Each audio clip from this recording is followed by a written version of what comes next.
ये भाई एलेक्स साजिन का पावर कहर भाई एलेक्स साजिन का पावर ये बेहतरीन ऑलराउंडर बनाते लिखे हमें पूर्व বলেছিলাম সাজিম অনেক অ্যাট্রাকটিভ ব্যাটসম্যান উনি অনেকটা ছয় হাঁকাতে সক্ষম আমি ওনার পূর্বের ম্যাচ দেখেছি বল রেডি বলটা আগে ভালো রে বাহ এখানে উপরে বেডও দিছ না ओ भाई इसको क्या बोलेंगे घुटनों टेकते हुए काबर बाउंड्री के बाहर लगातार 2 गेंद में 2 6 रन अभी 10 गेंद में ये मैच जीतने के लिए 10 रन चाहिए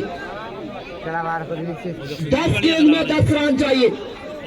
किस तरह देख रहे हैं एलेक्स साजिन का ये 2 गेंद में 2 6 रन मिस्टर कहर আমি এটাই বলেছিলাম সাজিম অনেক জোরালো শট মারতে সক্ষম থাকেন এবং উনি সেটা কাজে লাগিয়েছে